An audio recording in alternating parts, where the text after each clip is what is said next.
ನನ್ನೆಲ್ಲ ಪ್ರೀತಿಯ ವಿದ್ಯಾರ್ಥಿಗಳೇ, 2ನೇ ವಾರ್ಷಿಕ ಪರೀಕ್ಷೆಗೆ ಸಿದ್ಧ ಮಾಡಿಕೊಳ್ತಾ ಇದ್ದೀರಾ?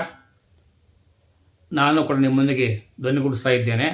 ಒಂದಿಷ್ಟು ಆಲಿಸಿ. ಇದು ಪಾಸಿಂಗ್ ಪ್ಯಾಕೇಜ್ 2. 2ನೇ ಆಂಗ್ಲೋ ಮರಾಠ ಯುದ್ಧದ ಬಗ್ಗೆ ಬರೆಯಿರಿ.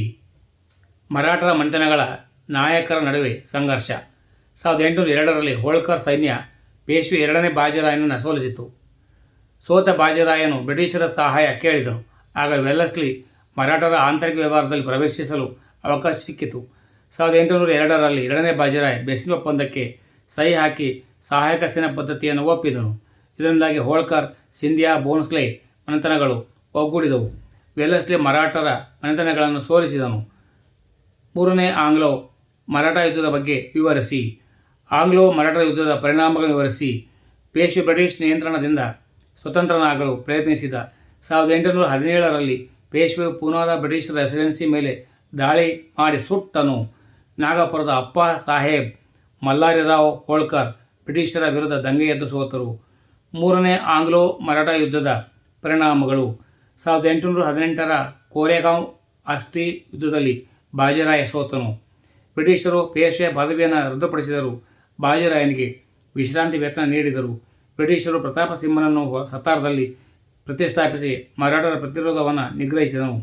ಮೊದಲ ಆಂಗ್ಲೋ ಸಿಖ್ ಯುದ್ಧದ ಕಾರಣ ಪರಿಣಾಮ ತಿಳಿಸಿ. 1809ರಲ್ಲಿ ಬ್ರಿಟಿಷರು ನಿರಂತರ ಮೈತ್ರಿ ಒಪ್ಪಂದವನ್ನು ಉಲ್ಲಂಘಿಸಿ ಪಂಜಾಬನ್ನು ಆಕ್ರಮಿಸಲು ಸಂಚು ರೂಪಿಸಿದರು. ಹಿಂದೂ, ಮುಸ್ಲಿಂ, ಸಿಖ್ಖರೆಲ್ಲರೂ ಬಂದಾದರು. ಕೆಲವು ದೇಶದ್ರೋಹಿ ನಾಯಕರಿಂದ ಸಿಖ್ಖರು ಸೋತರು.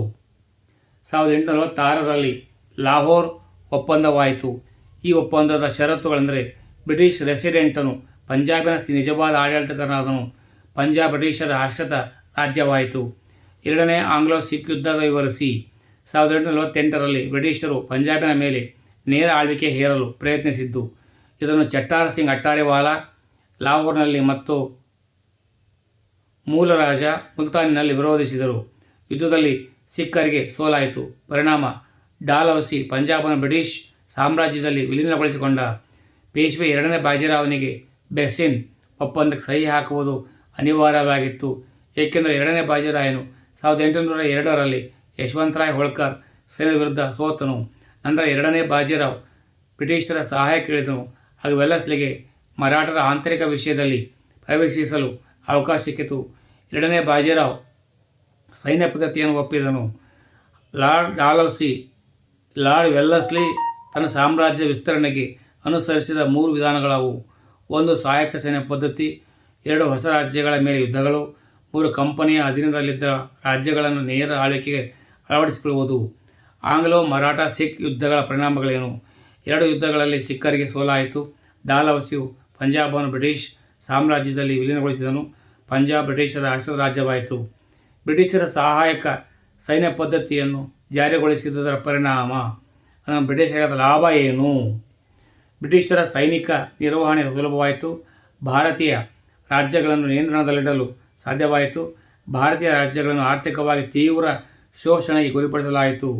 ಸಹಾಯಕ ಸೈನ್ಯ ಪದ್ಧತಿಯಿಂದ ಬ್ರಿಟಿಷರಿಗೆ ತಮ್ಮ ಸೈನ್ಯದ ನಿರ್ವಹಣೆ ಸುಲಭವಾಯಿತು. ಹೇಗೆ? ಬ್ರಿಟಿಷ್ ಸೇನೆಯ ವೇತನ ನಿರ್ವಹಣೆಯ ವೆಚ್ಚವನ್ನು ಸಂಬಂಧಿಸಿದ ರಾಜನೇ ಭರಿಸಬೇಕಾಗಿದ್ದುದರಿಂದ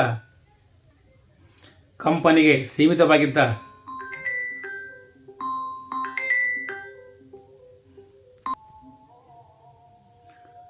ಕಂಪನಿಯ ನೌಕರರು ತಮ್ಮ ಖಾಸಗಿ ವ್ಯಾಪಾರಕ್ಕಾಗಿ ದುರುಪಯೋಗ ಮಾಡಿಕೊಂಡಿದ್ದರಿಂದ ದ್ವಿಮುಖ ಸರ್ಕಾರದಿಂದ ದೇಶದ ಬೊಕ್ಕಸಕ್ಕೆ ನಷ್ಟ ಸಂಭವಿಸಿತು. ಸಮರ್ಥಿಸಿ.